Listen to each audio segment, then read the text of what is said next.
Welcome, Divine Hearts, and thank you so much for being here with us. This week we have a wonderful guest returning. She is Judith Kusel, and Judith is such a beaming and loving Wayshower, light keeper, visionary and wisdom keeper at this time. She has been accessing divine intelligence, cosmic intelligence from her library of knowledge and information, and has been sharing all these wisdoms and light information with us for many, many years through her writings and posts, through her soul readings and her extensive coursework too. So she is a much loved and cherished light keeper, not only within her own community, but within the wider light community too. So thank you so much, Judith, for sharing your space with us here today.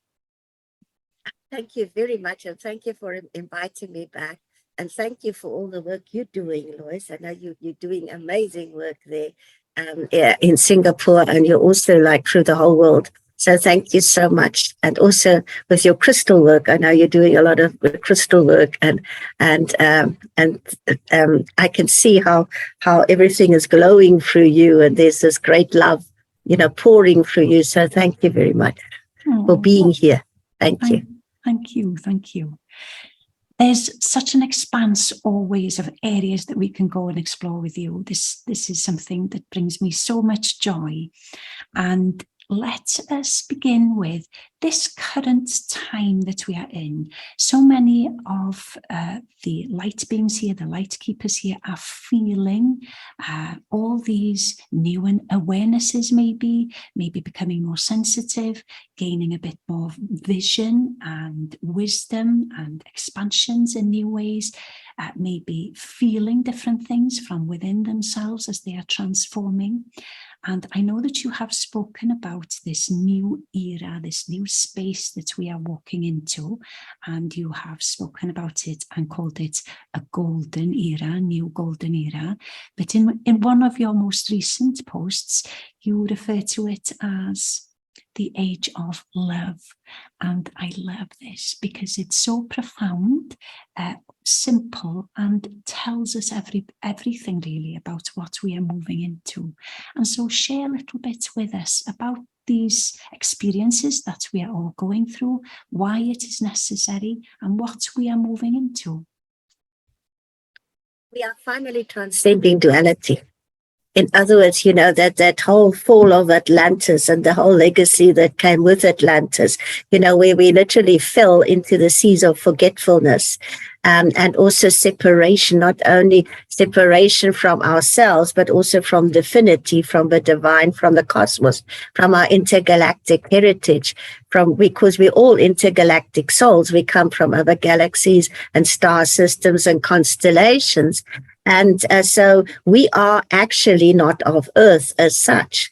But with this whole separation that came, we not only fell into the seas of forgetfulness and also separation from self and others, but we also started to label everything, good, bad, black, white, green, pink. And so we went forth.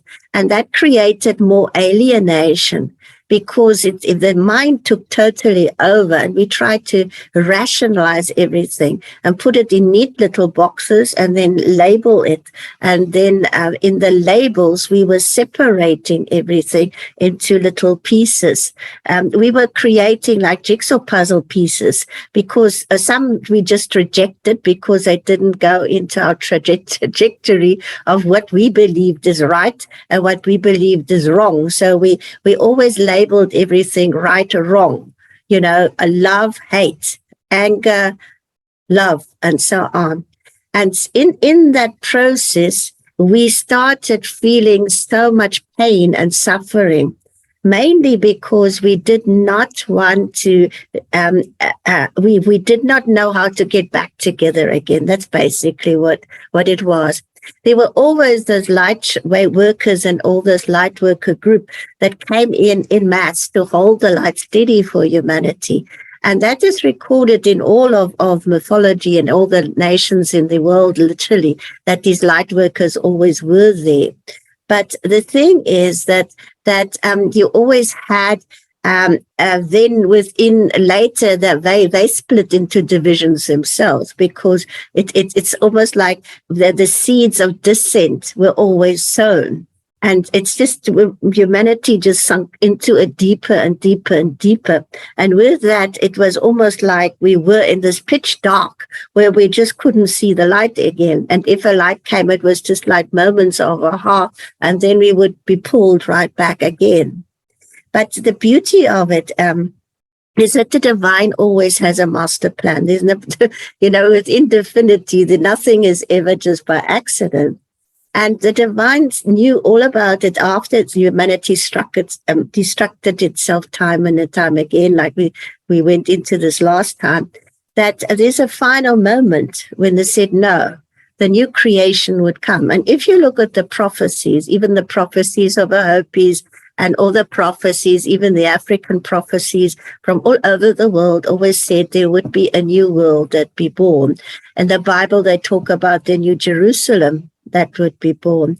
And so, and that to me is so interesting, that you didn't just have it like in the Bible or in whatever scriptures. It was in the subconscious of humankind. It's always been there. And the prophets have always been telling that there would come a time when all of this would be lifted again into that higher state and into oneness and unity. And we are living in exactly that moment. And the real moment started about in 1994 with the harmonic conversion at that stage. And if you feel, a lot of us actually started waking up in 1994. It was almost like the light bulb somewhere went on somewhere along the line. And then the next came about 2004. But the real awakening came about 2012, when everybody, according to the Mayan calendar, thought the world would end. But it was not the end of the world. It was the end of the era that has been before. I was always told that the epoch had finished, because the epoch always is about 72,000 years of earthly years, because in truth, years do not exist according to cosmology. But in our earth years, that's 72 years. In the Hindus, they've got the yugas. I think that is what they sort of like have their time frame. The Jews have their own sort of like a calendar according to the Hebrew calendar, which is also different from ours. So the different people all over the world have got their different way of calculating time. But everybody was saying that there comes a time when this will finish. The epoch would finish. It will literally be rendered null and void anymore, and it wouldn't function anymore. And that's exactly what happened since 2012. And since then, since 2019-20 was a crucial year. With the lockdown, these people who created the lockdown were doing humanity the immense favor in that they really woke up humanity in the highest degrees. And that to me is always the beauty of it, that people think they're doing something, but in the end, they're actually doing exactly what they're supposed to do within the divine framework of what's supposed to happen. And exactly at that moment, on the 5th of July, 2020, the new Earth was fully born. It was a moment in time when literally everything flowed together, and that was the moment when the old Earth ceased to be and when the new Earth was born. And it's a time now, and especially as that was forming, we found that we were in tremendous, the influx of cosmic light actually sort of started coming down now with so much power that it was literally awakening souls right, left, and center that had not been awakened before. But then came the 22nd of February this year, where literally the new golden age was anchored in. And since then, there's even been a greater awakening. But in the next few months until December, that awakening will increase. So it often comes when there's a crisis in life. Like a near-death experience, or where you're suddenly thrown into a crisis and you've got to actually start questioning everything. That's such a blessing, because the minute that everything starts disintegrating, you have nowhere to hide anymore. Your soul now needs to come to the fore so that you can get real and actually say, who am I in truth? Why am I here on this planet in truth?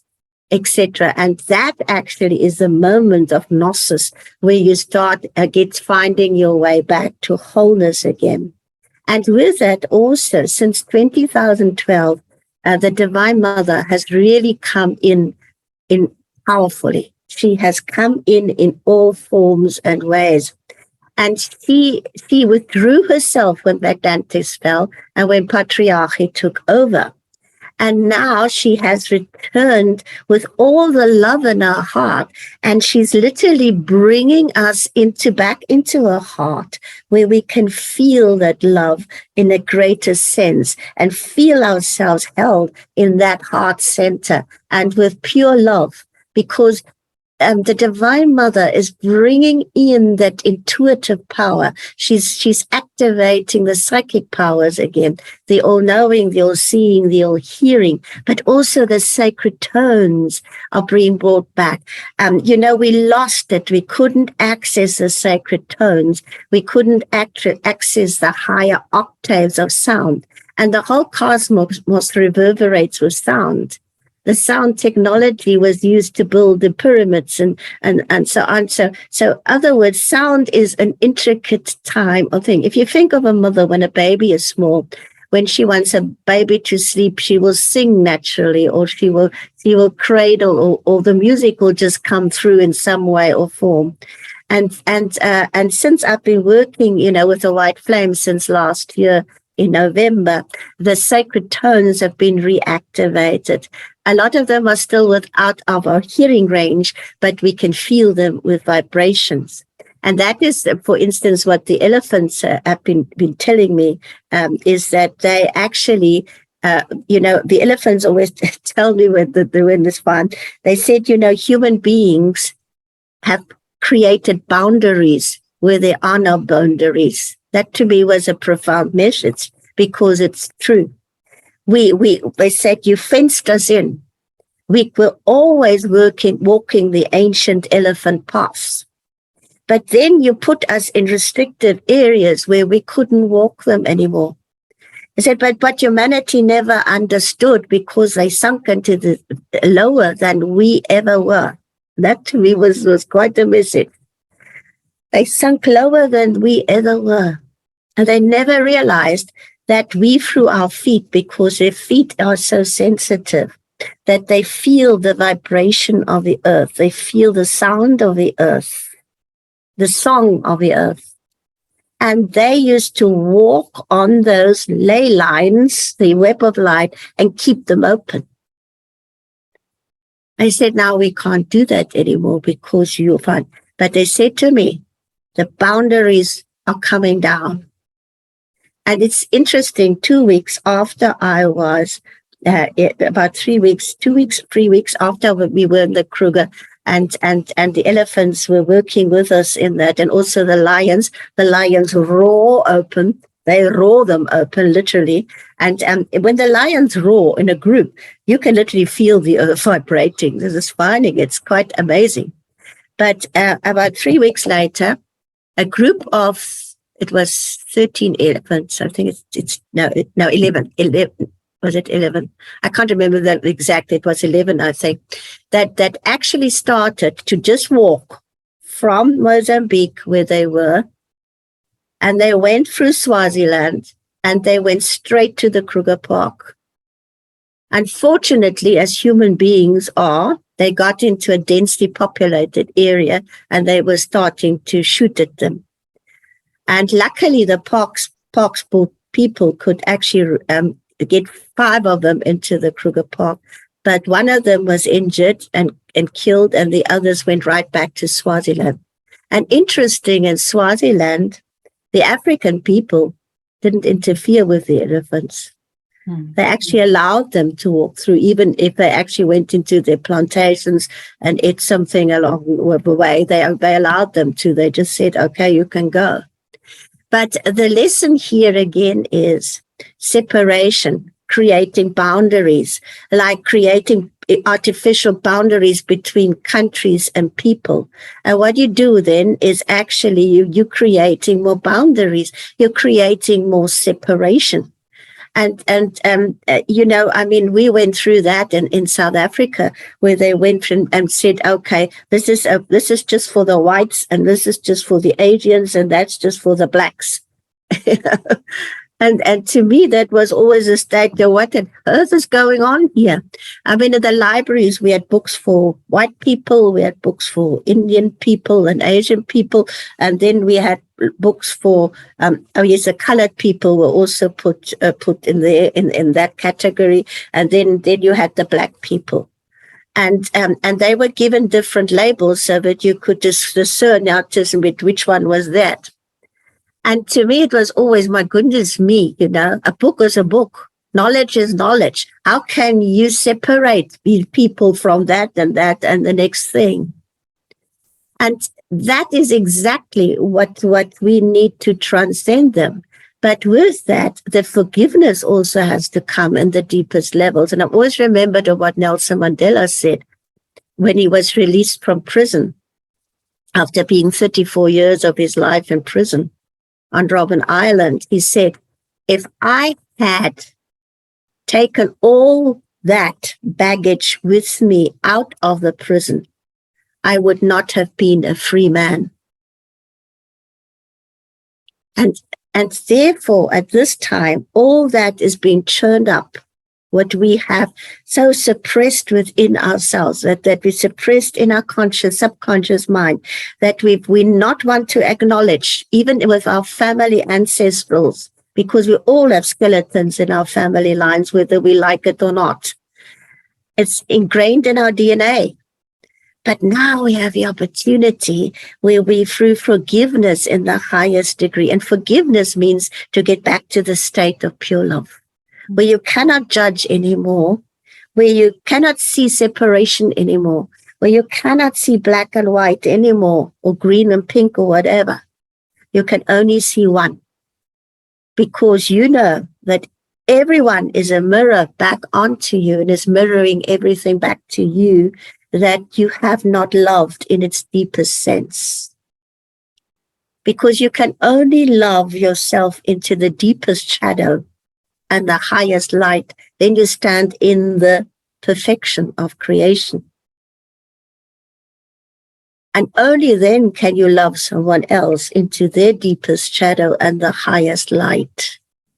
There is no other way, because that is perfection. And if you go and stand outside at nighttime and you look at the expanse of the stars above you, you can only see the stars because of the dark background that's there. It shines the light all the brighter.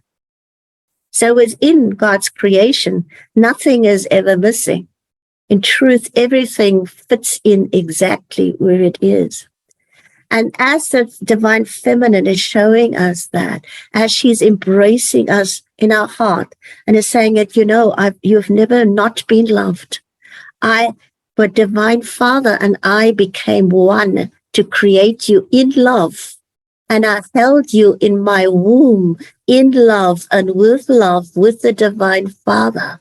And when you were created as soul, you created perfectly. And I only see that perfection of you. I love you in the perfection of what you truthful were, who and what you in truth are, as a soul, as a divine son and daughter. You are my son. You are my daughter. You are me and I am you. That's why divinity rests within you. And the beauty of it is that divine masculine is now opening his heart. And there the balance is being restored now, as the balance in the beautiful union of the divine feminine and the divine masculine are coming into perfect balance. I felt this intensely in the last few years, last year, since about July last year. I did my tour of Egypt in 2019. And I felt Egypt, the only temple where I really felt love in the deepest sense was the Dendera temple. And that is where Hathor comes in, Hathor, that you wanted to. In any case, that Hathor temple. And interesting, I just sort of, this morning I asked for someone who was with me there. I said, where did you find, what temple did you find love in Egypt? And she said, it's Dendera. That immediately it came through. And that temple is steeped in love. And the only other place in Egypt where I really felt the divine feminine presence in the most amazing way was on Isis Island. And unfortunately, that island is underwater now because of the Aswan Dam that they did. So they took the buildings that were on the Isis temples that were on the island, and they moved them to Pile Island. But you can move buildings and you can move rocks or whatever they were in for, but you can't move energy. And to me, that was actually also the preservation of that divine energy that is now surrounded by water, and water is the divine feminine energy, and it flows. So that to me was okay, that is with it. But interestingly enough, and with it, that I was working with Egypt, I was also working with Jerusalem. And I thought to myself, this is interesting, why is all of this now connecting, because the white flame is actually held in Luxor by Serapis Bey, Lord Serapis Bey, in the ethers above Luxor in Egypt.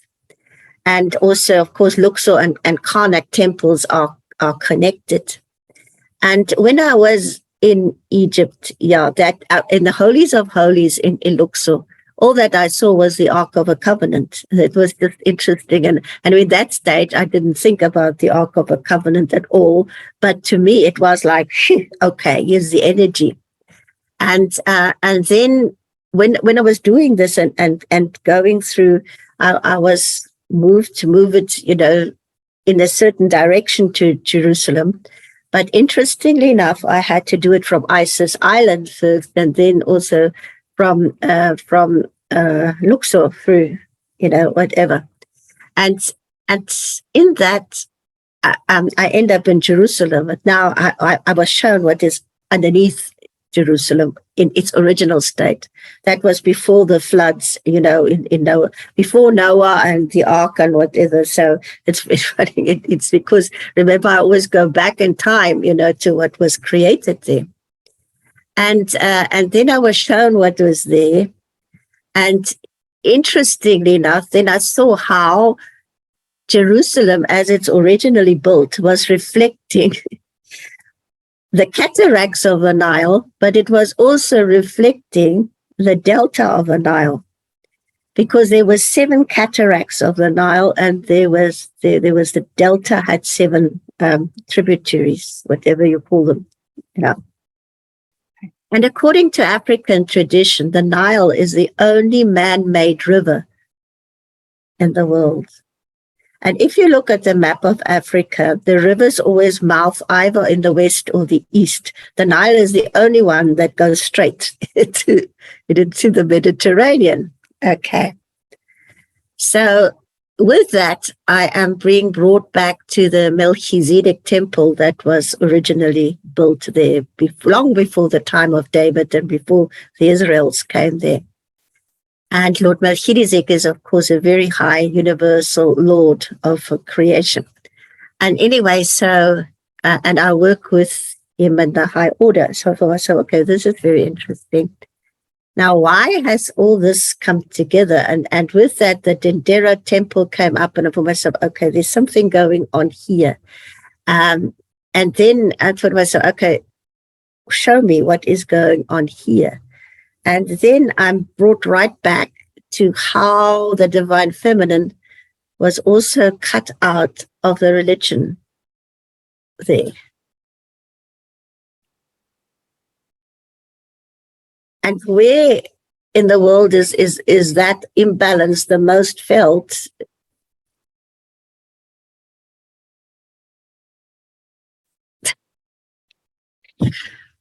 And it is about 2 weeks ago, and I started getting back and back to the Dendera temple, and for myself, okay, this is something that needs to be freeing. And last year with the white flame and all that, and also coming in touch with the deepest teachings of the Essenes, who of course were also a mystery school, much older, but also before flood, as all of them were, because Isis created them as she came from Sirius. I started through a friend of mine who made me alert that there was a Hathor temple in Sinai, where the monastery of where Moses got the law. Plus, there was a Hathor temple in Jerusalem, still there. So now look at this. Now it's coming together. If you look at who Hathor was, she was the consort of Ra, the sun god. So she's actually then a representative of a divine mother in her own form.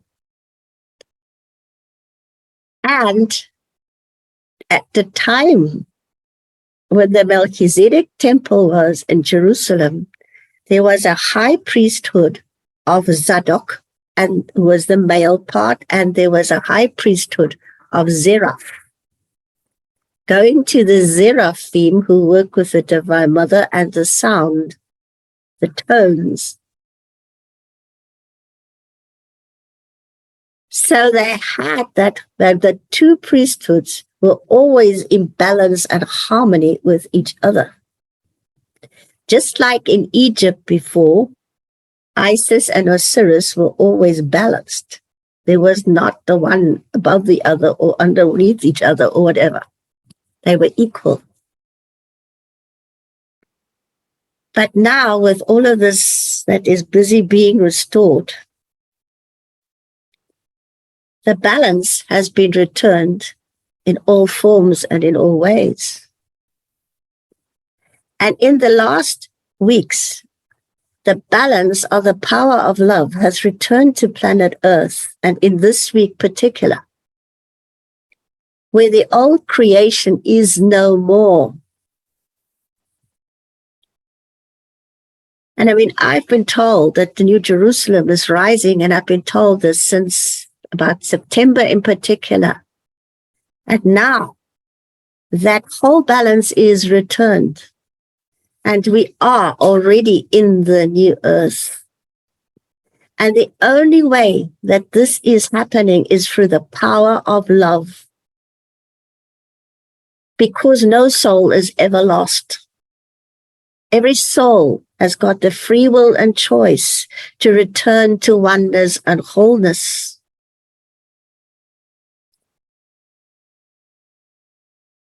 So we are literally being lifted into that beautiful balance and harmony.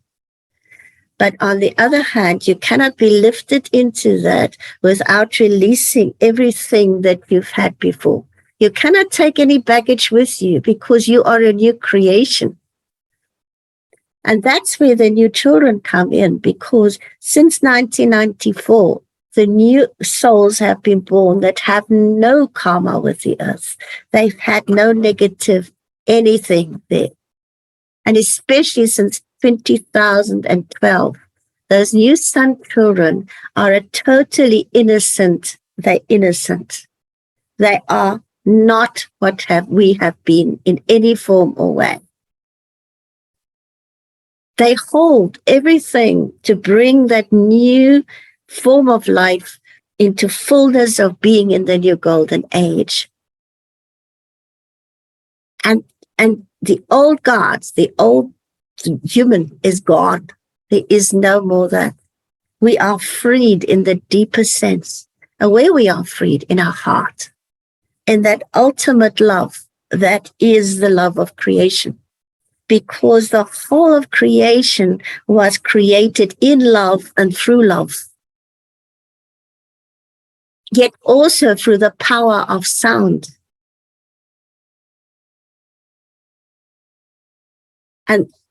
And that is why the sacred tones are coming back in the greater degree. And the more we sound the sacred tones, the more we are sounding in with the earth line and the whole crystalline grids and the crystal pyramids and everything, that whole new creation into a great song of love. And as we do so, when you sing songs of love, you embrace everything. Because everything is you and you are everything. And everything starts vibrating on the highest frequencies and vibrations of love. And when you think of it, you are pure energy, and the new crystalline body is pure energy. And crystals are crystal clear. You can look at the crystal, you can look through it. Some of them you can't. But still, if it's a crystal clear, it's like diamond. It goes absolutely crystal clear, and it's vibrating colors, but it's also vibrating sounds. And if you hold it in your hand, it's already connecting to your whole crystalline body in a greater form. And all of this is now being brought into one unison and one new creation. So since this week, we have been totally lifted into the new creation. That's so extensive and full and beautiful. Thank you so much. And thank you so much for bringing in the Hathors in there as well, because we were speaking earlier about how this awareness was coming in more and more about this frequency and this divine mother frequencies and the divine feminine, and how they were, as you said, really coming to the fore in more prominent ways now. So I love the way that you share this. There's so many things there, Judith. Where do we start? But so many things. I will share with you a part of my experience recently, because it resonates so much with what you're explaining here.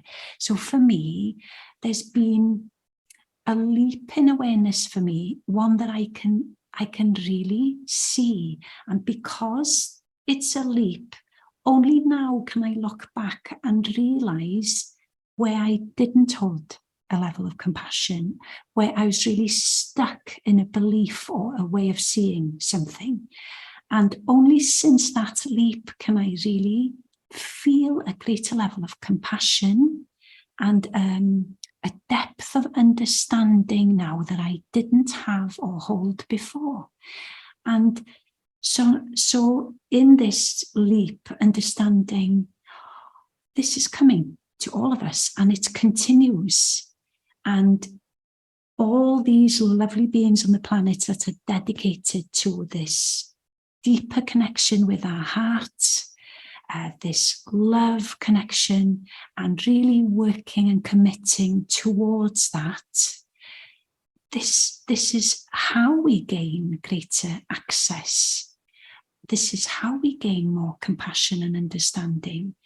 And we were speaking before we started recording about the trees, and I'm seeing how we are really being taught by the trees so much in the way that we really need to work with Gaia, be on her more and feel her more and more, as you were saying, connecting with the crystalline grid, but also understanding that we are these antennas in a way, because we're processing celestial information.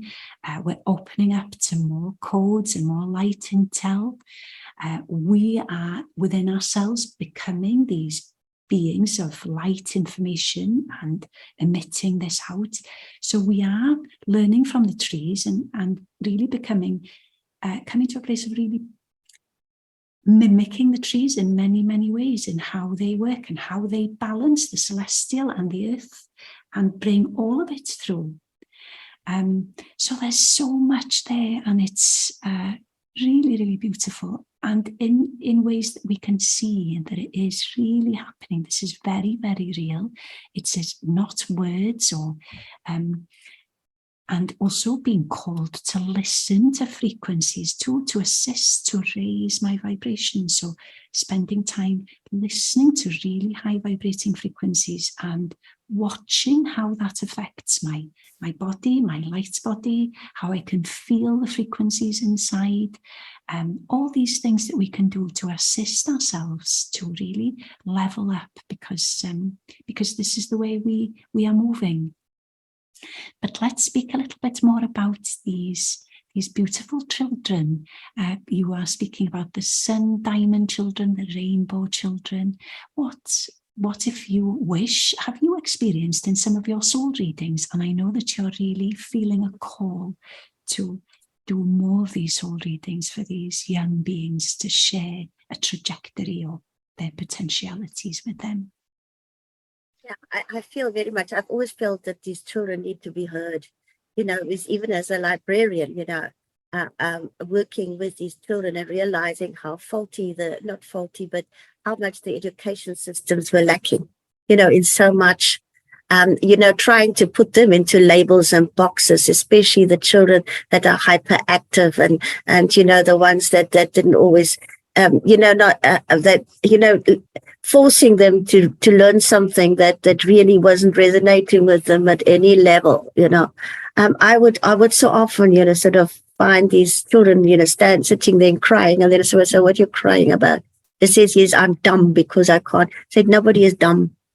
You're just not resonating with that, and also to understand that often, where they just were like parrots and had to learn, what the teacher says to them, whether they understood that or not.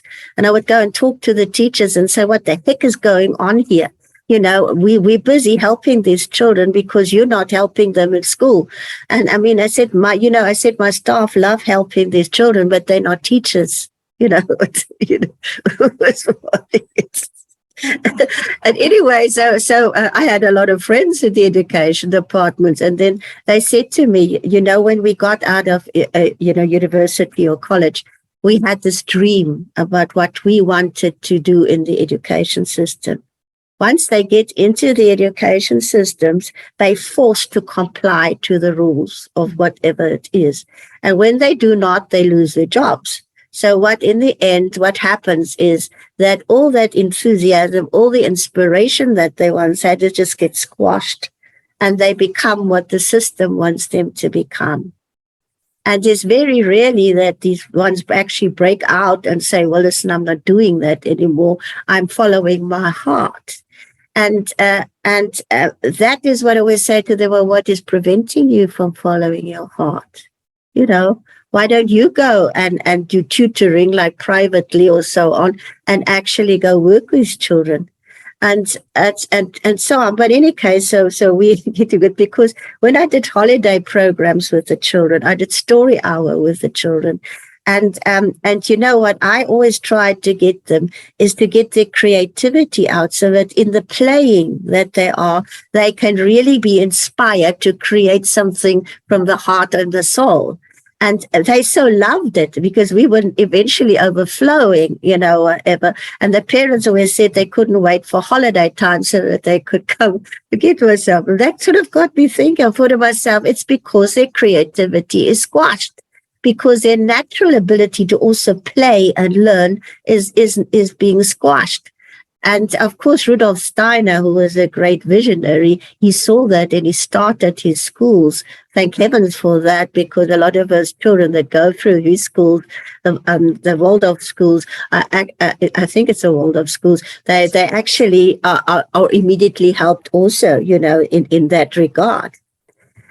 But then, I had more and more people coming to me, saying, can you do readings for my newborn baby? And it comes to me that I had one Australian man that I did a reading for, and it changed his whole life, because he was in corporate world and he was very unhappy there.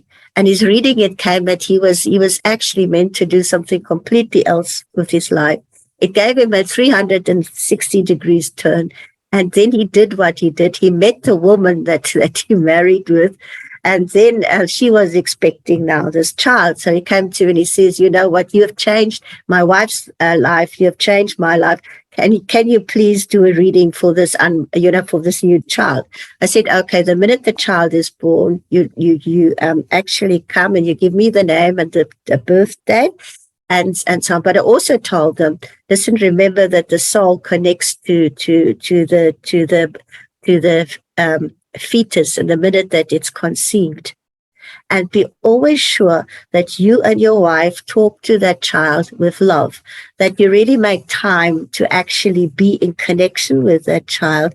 Because remember that from conception, everything that goes around between the parents and the extended family is already programmed into the light, into that child, even before it's born. And then, of course, also to give a water birth. I've actually told this to quite a few of my students and friends, rather have a water birth, because it's not traumatic. And the child also is not, sort of in a clinical hospital, where it's separated from its mother and so on, but rather just bring it in the cocoon, because water is also a natural element with love. So water will carry that element of love if it's steeped in love, whatever is going on there. And in any case, so they did that, and then he sent me this excited letter that the child has been born and so on.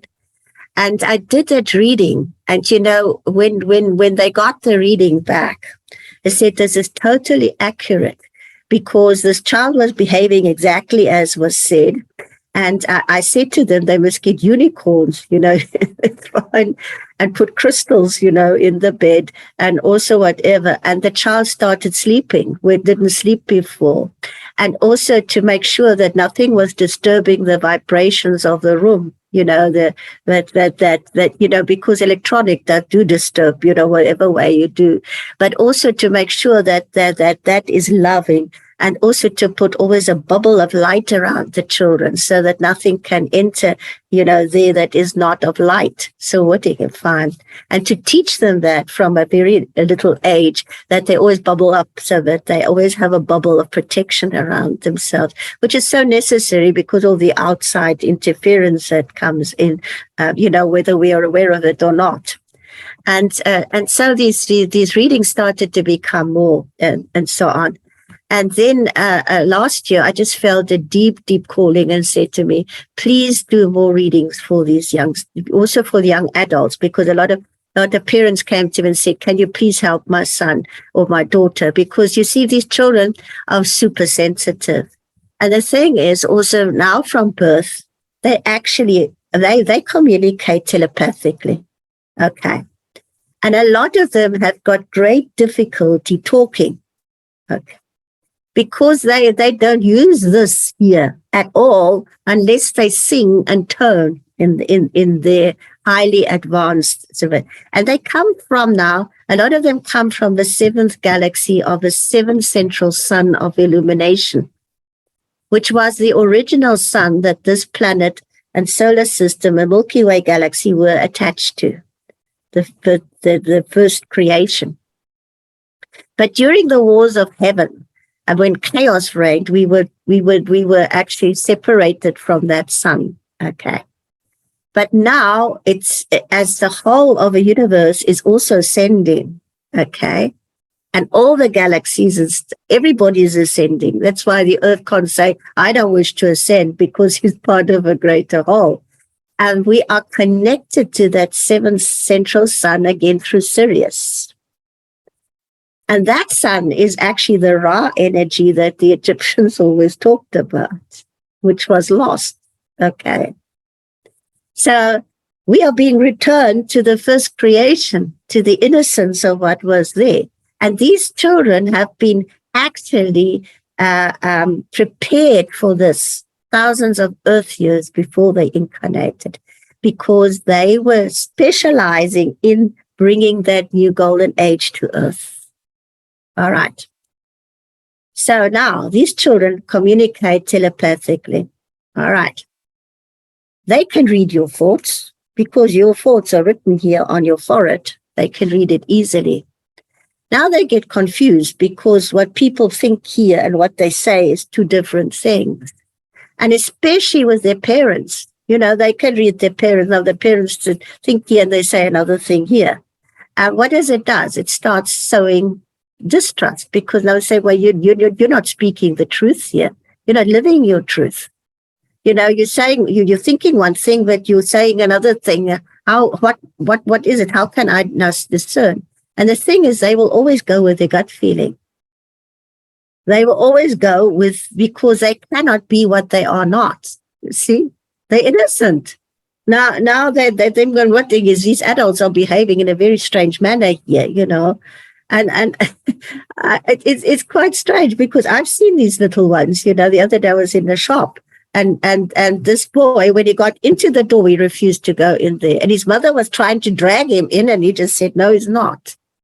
And then I thought, I just send him love, for myself, and the mother love, but for myself, let me just beam it to them, and it's fine. And then she relented, and later on he came happily into the shop. But there was obviously something that he was not happy with, that he was picking up, even psychically, and he was seeing what his mother was not seeing. So he refused to enter because it wasn't his vibration, you see. Now, of course, you can't go to the mother and tell her that, because not everybody's open for it.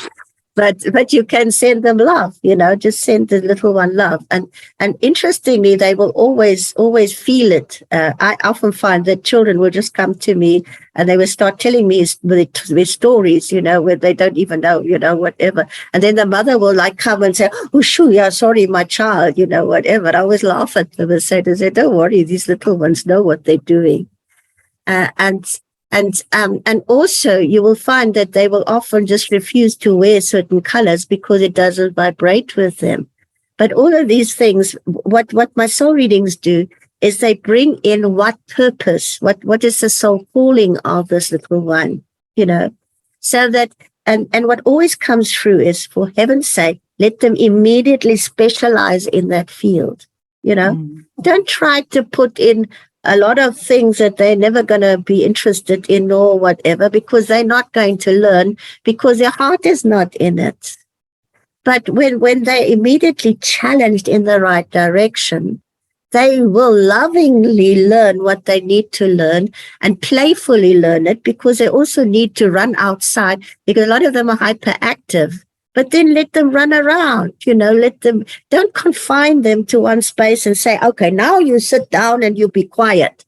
The child will go out because his wiring is already, the energy fields are very large. They are already wherever. And what they do, like I did in school, is I just switched off, went into my own world. Yes, me too. That's what I did. I was in my own world. I couldn't care what was said in the class. And my parents couldn't handle it, because my older brothers and sisters were all doing academically and mentally well, and there me was, But it wasn't because I just got through the exams on my photogenic brain, That's why I was bored to tears, and I was really bored to tears. It was only when I got into the library I found myself, wow, I'm now in paradise here, because I could read what I want to read and do what I want. So. And I loved it, because I could read anything under the sun, and I did my own education there. But once these they are challenged in the right, and then also what always comes through in my readings was that no child should be in a class that's more than 7 children. And then to rather have parents pay one tutor who's really able to work with these children and loves what they do and do what they love. And then they will be able to immediately help the children in the right direction. So nurture where their true genius lies. And once they understand that if they have to learn something else, in order to promote their own genius, they will do that, because then if you explain to them, listen, it's good for you to know about mathematics because it will help you to understand that better and actually expand your work, then they will do it. But don't just go, if they hate numbers, go tell them to do that, because they will switch off. These children will not work on something that they do not love, because they are in the heart of love. And if they're not doing that, they'll get depressed, they'll get moody, they get naughty. Well, not naughty, but, they get a bit out of hand. And often we don't understand that. But I had when I was still doing Sunday school classes, we had a pastor who came out from Germany, and he used to work with in the hospitals in Germany, etc.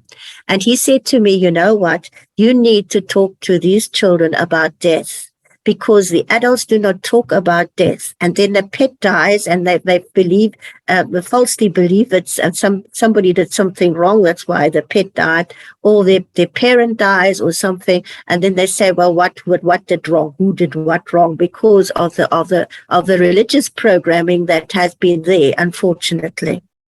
So, and because also on television, they always showed that the bad guy actually gets killed, So what was my parents, a bad guy, they did whatever.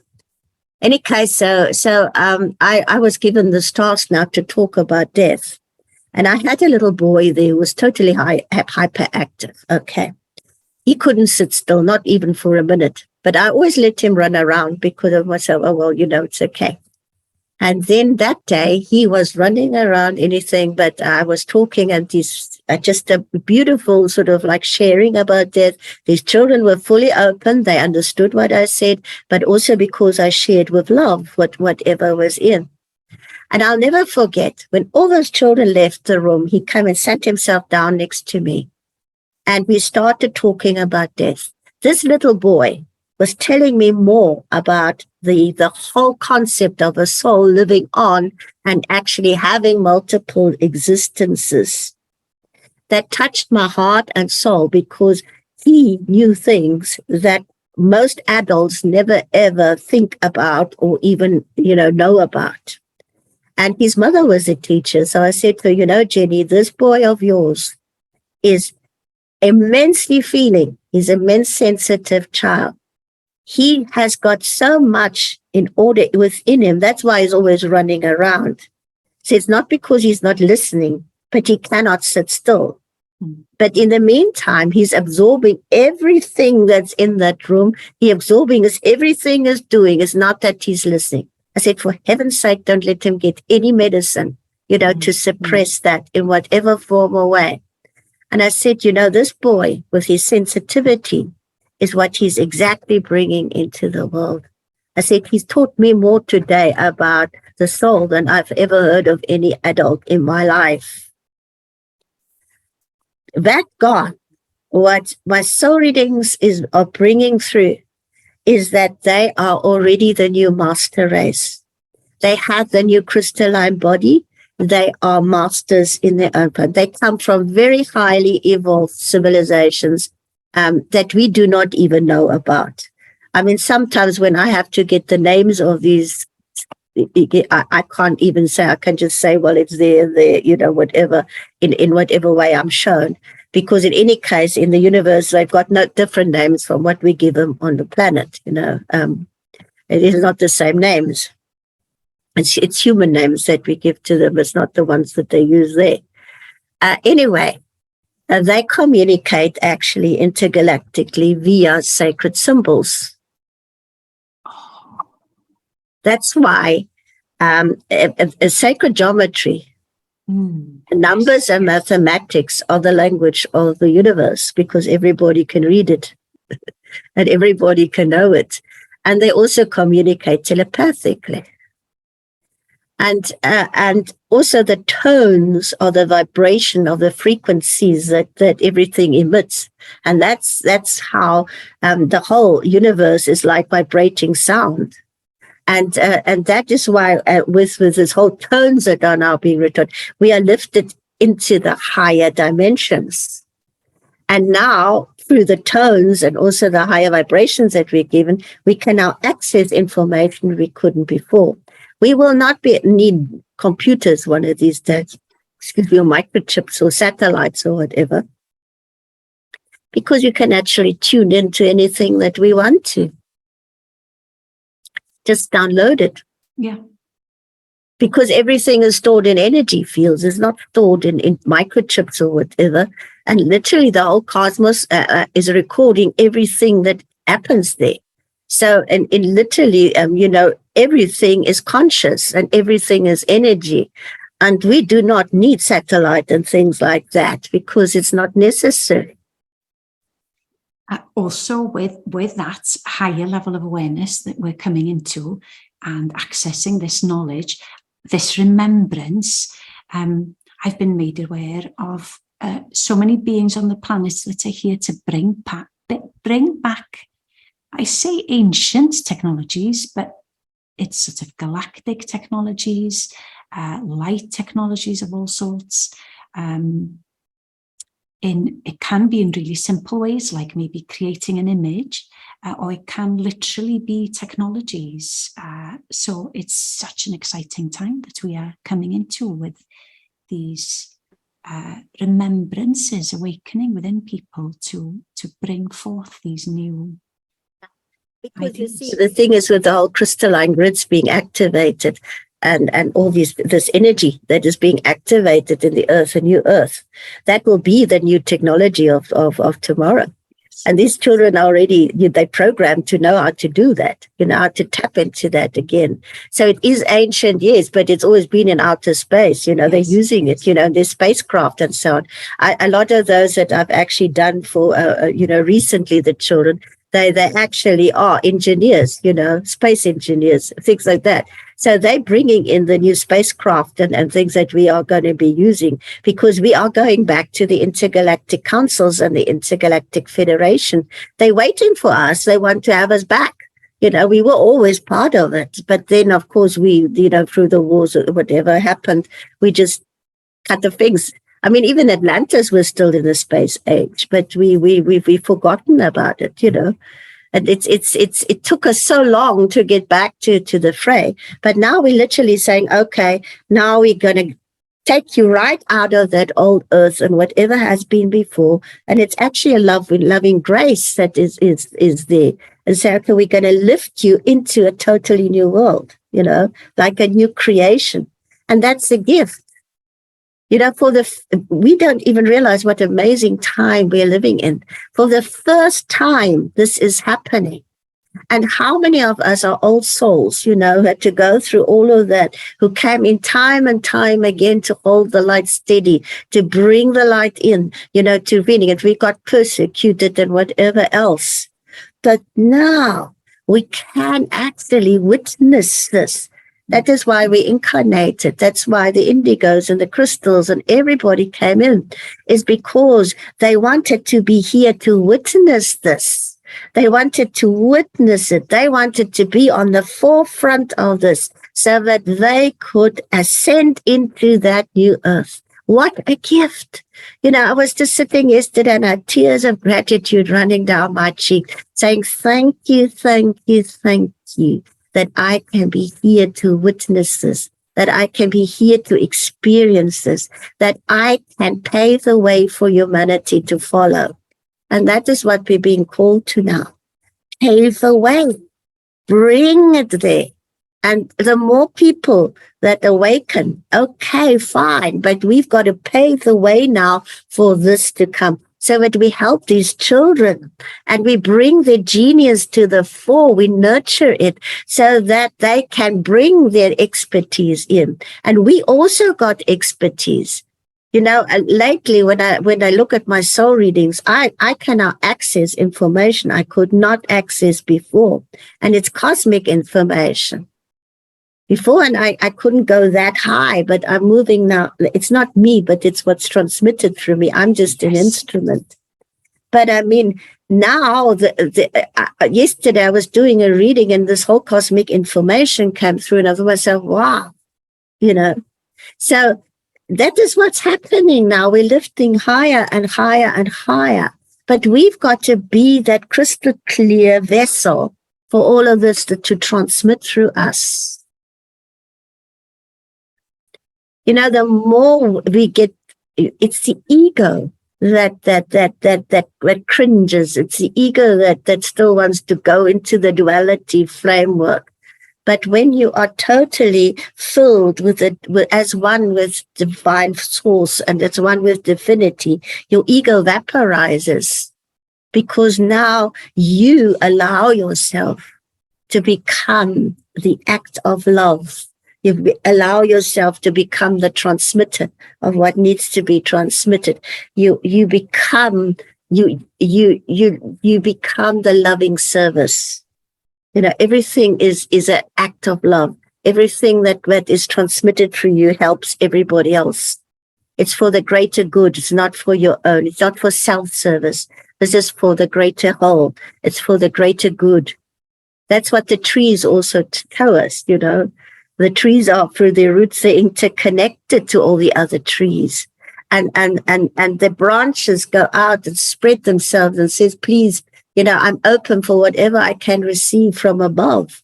So they bring in that and bring it into the earth, as you were saying. So we need to be that, go out and be those transmitters and be the pillar or the instrument between heaven and earth, so that we can not, as we transmit that, we're transmitting it into everybody else. And it always goes through the heart center now, as connected to the soul, because your soul is infinite and your mind is finite. You can only think that far, but the soul is infinite. And we're now giving you the opportunity not only to tap into the vastness of our soul memory, but also that of our soul group, and that through them, everything of divinity. And some of them are, some of the souls groups, like the shining ones, the illumined ones, and the graces, etc., they actually consist of 144,000 souls. Now, can you imagine what information there is in 144,000 souls, just alone that? Now you amplify that by the universe and the multi-universes, and you get into infinite whatever.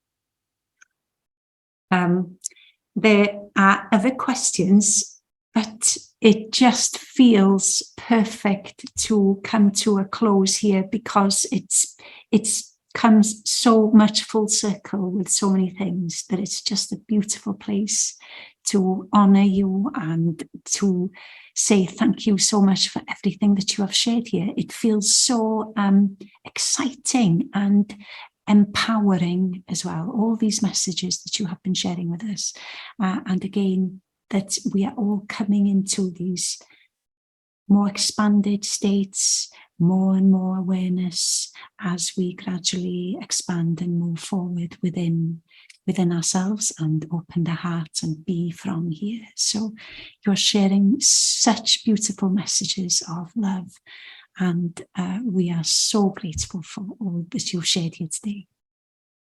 Thank you so much for being the instrument to invite me, and for all the work that you're bringing into the world. And thank you.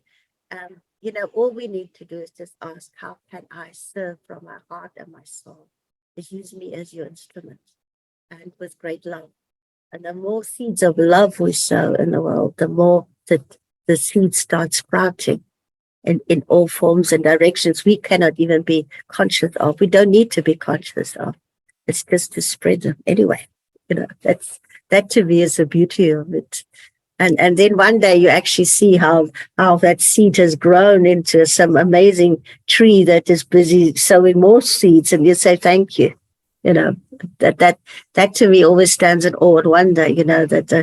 About how everything is interconnected. and how everything always is expanding. And we are in this massive expanding now. And it is the age of love that is on us. You know, when we can all be in unity and harmony and peace and know that we are all co-creating for the greater good. Self-service is gone.